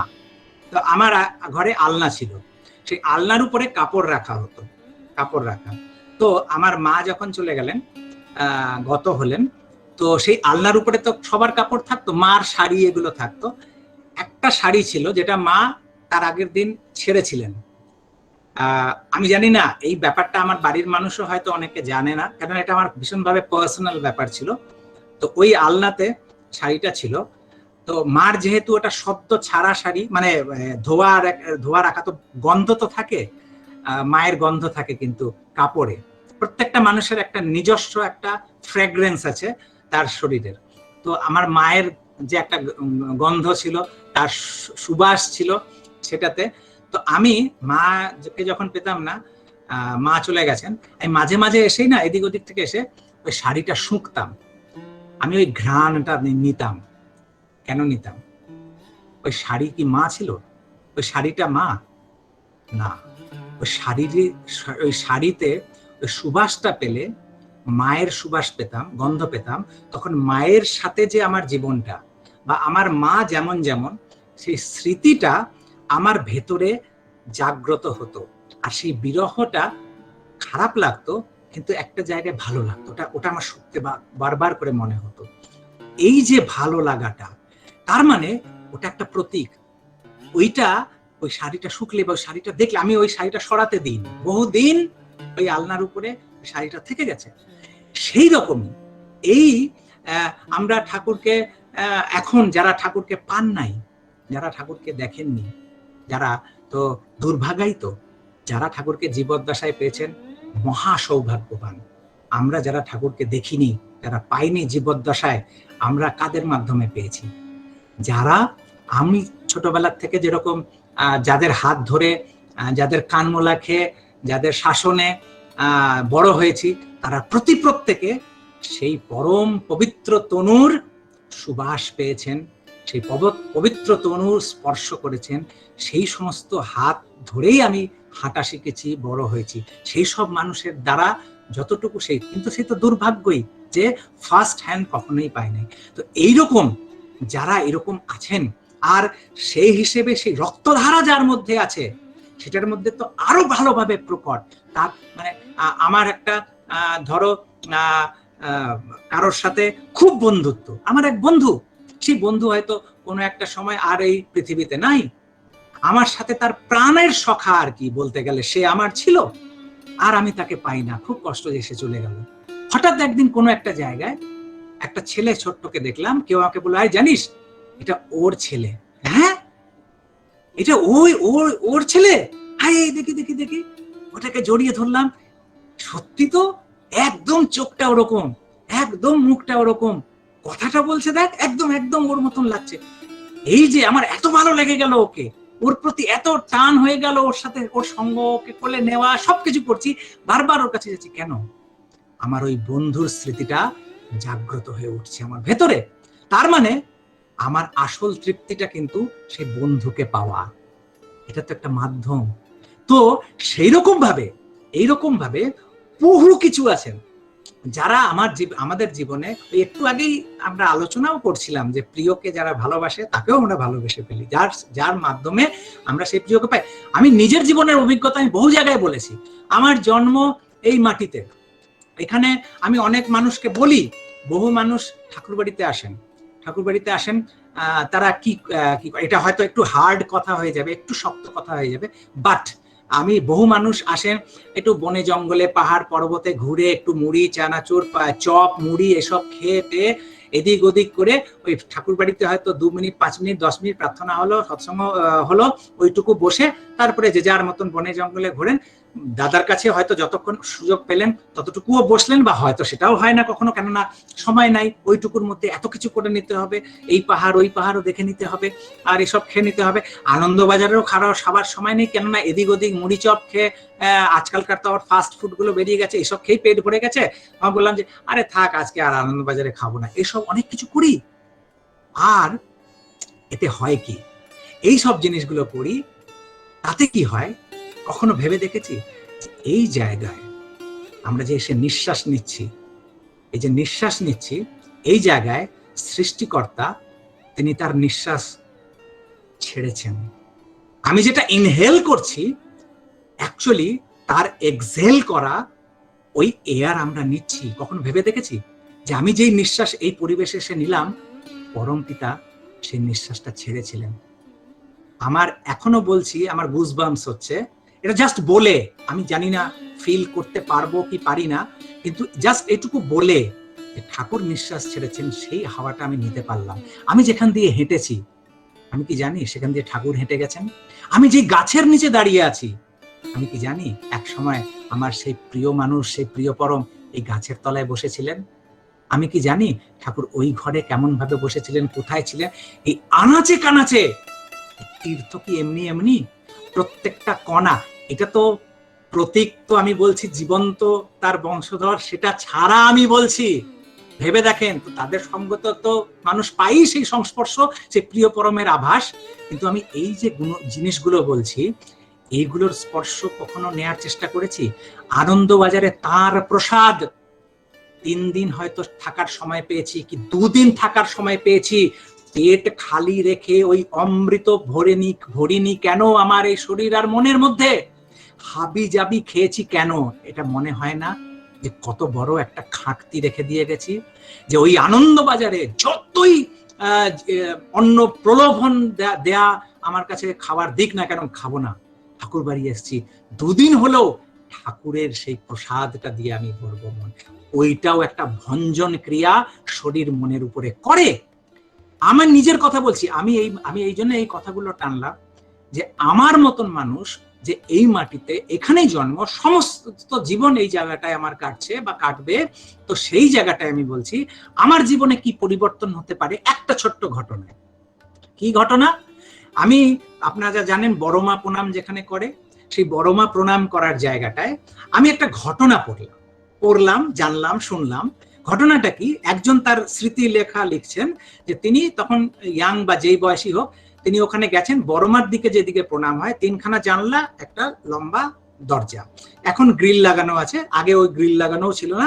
তো সেই ভদ্রলোক সেই ওখানে ওই দরজাটার সামনে 3টে স্টেপ ছিল, এখন একটা স্টেপ আছে, কেননা মাটি একটু উঁচু হয়ে গেছে, ফ্লোর গুলো করে দেওয়া হয়েছে, একটা শুধু স্টেপ দেখা যায়, আর একটা স্টেপ ওটা ফ্লোরের সাথে মিশে গেছে, আর তারপরেই বড়মার ঘরে ঢুকে যাওয়া। ওই মানুষটি ওই সিঁড়ির উপরে দাঁড়িয়ে তিনি বড়মার ঘরে দেখার চেষ্টা করছেন, হয়তো নতুন এসছেন, তার কিউরিওসিটি হয়েছে যে ভেতরে কি আছে, এরকম ভাবে ওই সিঁড়ির উপরে দাঁড়িয়ে হঠাৎ পেছন থেকে এক ভদ্রলোক, বৃদ্ধ লোক, মনে হলো যে ঠাকুরের সময়কার মানুষ, তিনি হঠাৎ চেঁচিয়ে ওঠেন, এই নাবো, ওখান থেকে নাবো নাবো। তিনি থতমত খেয়ে নেমে এসেছেন, প্রণাম করো প্রণাম করো। তুমি জানো ওইখানটায় পা দিয়ে ঠাকুর বড়মার ঘরে যেতেন, তুমি ওখানে উঠেছো যে, ওখানে পা দিয়েছো, নামো বলে প্রণাম করলেন। প্রণাম করালেন, ও তো তাড়াতাড়ি প্রণাম করলেন। তারপরে তিনি একটা কথা বলে দিলেন, ইষ্টের কোনো জিনিস তার প্রয়োজন ব্যতীত ব্যবহার করতে নেই। এই কথাটা বলে উনি চলে গেলেন। আমি যখন এই ঘটনাটা শুনলাম বা পড়লাম, আমি ভাবলাম যে সত্যি তো তাই।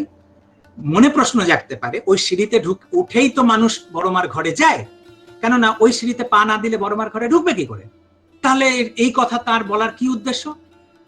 সেই মানুষটা যখন দাঁড়িয়েছিল, সেটা বড়মার ঘরে বা তার উদ্দেশ্যে নয়, তার নিজের স্পৃহা মেটানোর জন্য সেখানে ইষ্টের কোনো জিনিস তার প্রয়োজন ব্যতীত ব্যবহার করে। ঠাকুর যখন ছিলেন তার বিছানার উপরেও অনেকে উঠতেন মশারি লাগানোর জন্য, ঠাকুরকে ওই একটু ঘুমানোর সময় একটু দুলিয়ে দিতে হতো, বয়সকালে ঠাকুরের ঘুম আসতো, এইসব অনেক রকম তার সেবার জন্য তখন মানুষ বিছানার উপরে উঠতেন, মশারি করতেন, খাটাতেন, মশা ঢুকে গেল সেগুলো বের করতেন, সব অনেক কিছু করতেন। কিন্তু এখন তার প্রয়োজন ছাড়া আর বিছানার উপরে কেউ উঠতে পারে? তারপরে তো এই যে একটা কথা, যাই হোক, এই ঘটনাটা আমি যখন শুনলাম, আমি প্রত্যেকদিনই ঠাকুর বাড়ি যাই, অ্যাটলিস্ট দুবেলা, তো ওইখানে যখন প্রণাম করি, বড়মার দিকে যখন প্রণাম করতে আসি, যখনই আমার মাথাটা নিচু হয় আর আমার দৃষ্টিটা যখন ওই সিঁড়িতে যায়, আমার এই ঘটনাটা স্মৃতিতে আসে। স্মৃতিতে আসার সাথে সাথে আমার তখন মনে হয় ঠাকুর এখানে চরণ দিয়ে উঠতেন, আমার মাথাটা নিচু হচ্ছে আর ঠাকুরের চরণটা আমার স্মৃতিতে আসছে। আমার দীর্ঘ এতদিনের জীবন, এই ঘটনাটা শোনা জানার আগে আমার প্রণাম হয়েছে অনেকবার, অনেক দিন ধরে, সেই প্রণামের ভাব আর এখন আমার এই প্রণামের ভাবে কোনো তফাৎ নাই, আন্দাজ করতে পারেন। এই একটি ছোট্ট ঘটনা, ওই একটা সিঁড়ির একটা ধাপ, সেটা যদি আমার জীবনে এইরকম একটা স্মৃতি জাগ্রত করে দিতে পারে, ওইটাও প্রতীক, যেই প্রতীকে আমার সেই প্রিয় পরমের স্মৃতি জাগ্রত হচ্ছে, তাহলে সেই প্রতীক, সেই যাকে দেখলে, যার সান্নিধ্যে, যার সংস্পর্শে, যার কথায় আমার প্রিয় পরম আরো আরো আরো একান্ত প্রাণ হয়ে ওঠেন আমার জীবনে, তিনি আমার। তো এই বাণীটা স্পষ্ট হয়ে যাওয়া দরকার যে ইষ্ট গুরু পুরুষোত্তম, প্রতীক গুরু বংশধর। প্রতীক গুরু বংশধর নয়, প্রতীক হলেন গুরু বংশধর, এইটাই। তবে আরেকটা বাণী, ঠাকুরের আরেকটা বাণী আছে, সম্ভবত তপবিধায়না বাণীটা, পুত্রের আবির্ভাব পিতাকে যদি প্রদীপ্ত করে না তুলল তোমার বোধি চক্ষুতে, ঠাকুর বলছেন পুত্রের আবির্ভাব পিতাকে যদি প্রদীপ্ত করে না তুলল তোমার বোধি চক্ষুতে, তোমার অন্তরে চ্যুতিহীন সন্ধিৎসানতি অতি মন্থর। তুমি পিতার খোঁজে পুত্রের নিকট থাকোনি, তুমি পিতার খোঁজে পুত্রের নিকট থাকোনি। সংকীর্ণ প্রত্যাশা আবিল তৎপরতা নিয়ে তুমি পুত্রের সেবা করেছ তোমারই জন্য, পিতার জন্য নয় কো। ওই সংস্রব তোমাকে যা করেছে তুমি তাই হয়েছ। এই বাণীটা ঠাকুরের, যে ওই পুত্রের আবির্ভাব পিতাকে যদি প্রদীপ্ত করে না তুলল, ওই যে প্রতীক, সেই প্রতীক দেখে যদি আমার মধ্যে সেই পিতা প্রদীপ্ত না হয়ে উঠলেন, এইটাই হচ্ছে আসল কথা। ঠাকুর স্পষ্ট করে দিচ্ছেন। আর এক ধরনের কখনো কখনো মনে হয় যেটা একটা সাবধান বাণী, যে যেখানেই দেখিবে ছাই উড়াইয়া দেখিও তাই, পাইলেও পাইতে পারো অমূল্য রতন। এই যে কথাটা, কি যেখানেই দেখিবে ছাই উড়াইয়া দেখিও তাই, পাইলেও পাইতে পারো অমূল্য রতন, এই অমূল্য রতন, এই কথাটাতে আমার মনে হয় একটা জিনিস, যে এই যে অমূল্য রতন, ছাই উড়ালে সত্যি সত্যি পাবো, কিন্তু তার জন্য তো অমূল্য রতনটা কি সেটা চিনতে হবে, সেটা বুঝতে হবে। যদি সেই অমূল্য রতনটাকেই বুঝতে পারলাম না, সেটাই চিনি না, তাহলে ওই হাজার ছাই উড়িয়ে যাব। হয়তো যেটাকে বলে হয়তো কোনো অমূল্য জিনিস, সেগুলো হয়তো বাদ পড়ে যাবে, আর যেগুলো হয়তো ওয়ার্থলেস, যেগুলো হয়তো কোনো কারণই নাই সেগুলোকে জীবনে গ্রহণ করার, সেগুলো গ্রহণ করে করে সেগুলো সেই আবর্জনায় জীবন ভরে নিতে পারি। তাহলে এই কথাটাও যে আছে যে যেখানেই দেখিও ছাই উড়াইয়া দেখিও তাই, অমূল্য রতন পাইতে পারো, তাহলে ওই অমূল্য রতনের সাথে তো সংস্পর্শ হতে হবে, জানতে হবে। সেই অমূল্য রতন যদি না জানি, তাহলে হাজার ছাই উড়িয়েও অমূল্য রতন পাবো না। তাহলে এই যে প্রতীক, সেই প্রতীকই হচ্ছে ওই অমূল্য রতনকে যেন ভালো করে চিনতে পারি, বোধে যেন জাগ্রত করে তুলতে পারি। তাই ঠাকুরের জীবনের সাথে ঠাকুরের মহাজীবনে অবগাহন করতে হয়। এই সমস্ত, এই যে ঠাকুরের এত কথা, ঠাকুরের এত জীবনী, এত মানুষ যারা ঠাকুরের সঙ্গ করেছেন তাদের কথা, এখনো কত মানুষ আছেন যারা তার সঙ্গ করেছেন, তার স্পর্শ আছে তাদের গায়ে, সেই সব মানুষের সঙ্গ, তাদের কথা, এই সব। আর ওই যে জ্যান্ত তিনি নিরন্তর, সুপ্ত থেকে রেত শরীরে, সুপ্ত থেকে জ্যান্ত তিনি নিরন্তর, তার মানে সেই প্রতীক, সেই বংশধরদের দেখলে আমার সেই প্রিয় পরমের কথা মনে পড়ে। আর সেইটাই হচ্ছে যে তার কাছে গিয়ে তাদের সঙ্গ করে, তাদের সান্নিধ্য লাভ করে আমার সেই পিতাকেই প্রদীপ্ত করতে হবে নিজের জীবনে। আর এই বাণীটা ওই জন্যই মনে হয় আমার ভীষণভাবে সিগনিফিকেন্ট আমাদের প্রত্যেকের জন্য, যে যতদিন এই সৃষ্টি থাকবে, যতদিন এই জীবন থাকবে, এরকম কত প্রতীক আমাদের সামনে থাকবে, বিভিন্ন রূপে, জীবন্ত রূপে বা নানা রকমের অনেক কিছু। তার লীলাভূমি আছে, তার কর্মক্ষেত্র আছে, কত কিছু। কিন্তু এই সমস্ত কিছু, এই বাণীটাতে ঠাকুর বলছেন যে পিতাকে যদি প্রদীপ্ত করে না তুললো তোমার বোধি চক্ষুতে, এই আমার নিজের যে আমার পারসেপশন, আমার নিজের যে আন্ডারস্ট্যান্ডিং, প্রত্যেকটা জিনিস নিজের বোধে অনুভব করতে হবে, নিজের বোধে অনুভূত করতে হবে। আর সেইটা যদি না হলো, তাহলে তোমার অন্তরে, ঠাকুর বলছেন যে অন্তরে যে চ্যুতিহীন সন্ধিৎসা নতি, এটা অতি মন্থর। ওই তুমি পিতার, মানে তুমি সেই প্রিয় পরমের খোঁজে তুমি এই যাওনি, এই বিভিন্ন জায়গায় গেছো, বা ভালো লাগাটা যে তোমার হয়েছে, এই যে তার প্রতি যে তুমি আকৃষ্ট হয়েছো, সেটা সেই প্রিয় পরম বা সেই পিতার জন্য নয় গো, তোমার নিজের স্বার্থ প্রলুব্ধ, তোমার নিজের গ্রিড পূরণ করতে তুমি সঙ্গ করেছো। তো তোমারই জন্য, পিতার জন্য নয় গো। আর ঠাকুর লাস্টে বলে দিচ্ছেন যে ওই সংস্রব তোমাকে যা করেছে তুমি তাই হয়েছো। তবে আমার মনে হয় যে এই বাণীটার সাথে এই বাণীটাও ভীষণভাবে ইম্পর্টেন্ট। তো এই যে যারা আছেন, তাদের প্রত্যেকটা মানুষকে নিজের জীবনে অঙ্গাঙ্গিকভাবে আমাদেরকে যদি যুক্ত করতে হয়, তাহলে ওই একটাই উদ্দেশ্য, কি না সেই পিতা যেন প্রদীপ্ত হয়ে ওঠেন, প্রিয় পরম যেন প্রদীপ্ত হয়ে ওঠেন।